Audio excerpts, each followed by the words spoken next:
I'm Christopher Hitchens, and implausible though it may seem, I want to talk about the Ten Commandments. Who am I, you may well ask, to instruct or advise you on these grave matters, but even Moses himself was a revisionist and issued at least 4 versions of the Decalogue, or the top 10.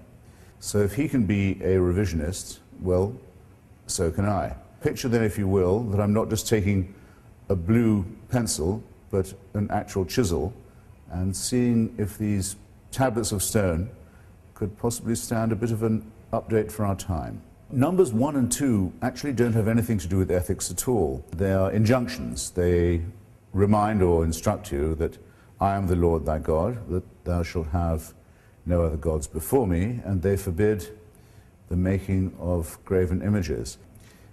The commandment against the making of graven images, or images of God, is very upsetting to many Catholics who often leave this bit of the commandment out, because where would Christian art and devotional painting be if you couldn't make impressive images of God, his son, his son's mother?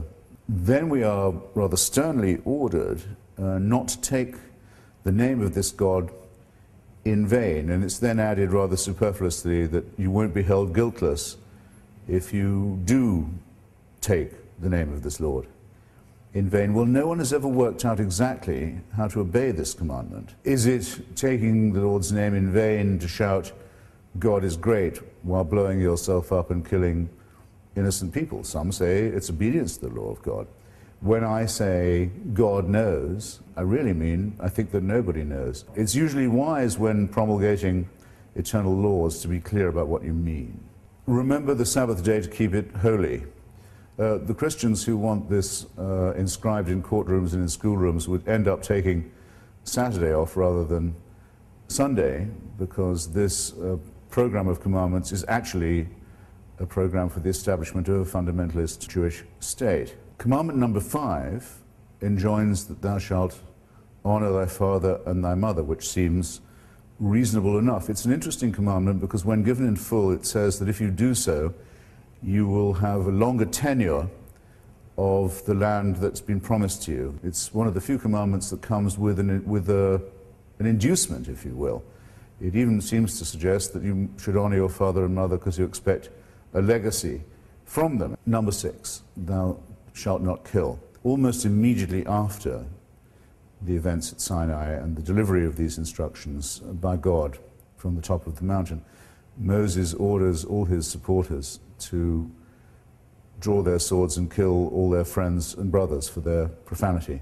Number 7, thou shalt not commit adultery. The Turkish government, an Islamic party, recently tried to make this actual law in Turkey itself, but failed. It's difficult to see why this well-known offense should be classified with murder and theft and perjury. Usually the punishment for those who commit it is what you might call self-inflicted. Commandment number 8, thou shalt not steal. Very little to quarrel with here. We don't know of any society that has a commandment saying it's okay to steal, or a social custom that allows it. Then we arrive at a moment of comparatively rare nuance and sophistication. Thou shalt not bear false witness against thy neighbor. The idea of convicting someone who is innocent by bearing false testimony against them is and should be shocking to the entire human conscience. So this is not only one of the finest of the commandments, maybe the finest, but in its stress on the not and the false witness against, it shows a very rare and careful sense of the balance and scruple that's required for judgment and justice. The last of, at least this version of the Ten Commandments, is also sometimes famous by its number, number 10. It forbids the coveting of your neighbor's or thy neighbor's goods, these to include his ox, his ass, his wife. I think there may be 3 thinkable objections here.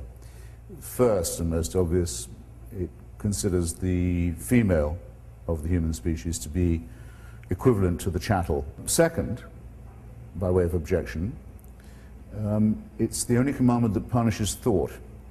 Here you're not forbidden to do anything.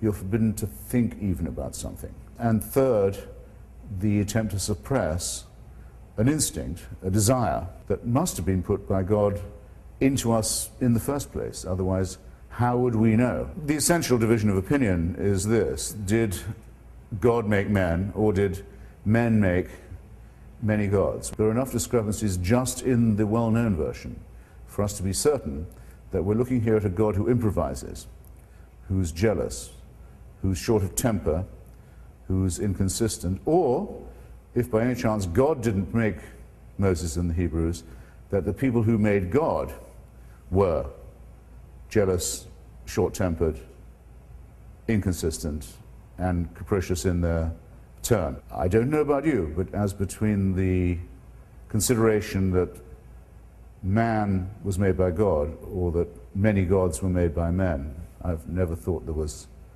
much doubt as to which was the correct version. How might a Decalogue look if it was written for the 21st century? I never quite trust myself beginning a sentence by saying, "Thou shalt not," but let's see if we can adapt this famous question. Number one, do not condemn people on the basis of their ethnicity or their color.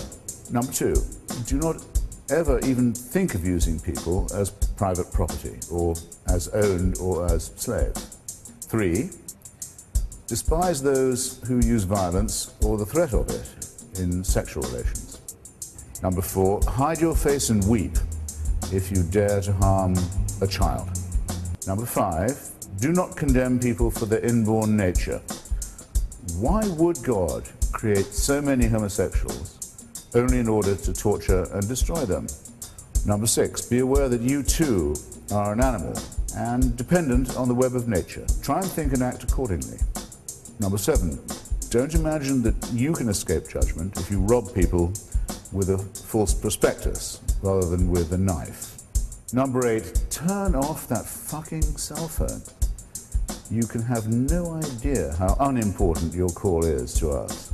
Number nine, denounce all jihadists and crusaders for what they are: psychopathic criminals with ugly delusions and terrible sexual repressions.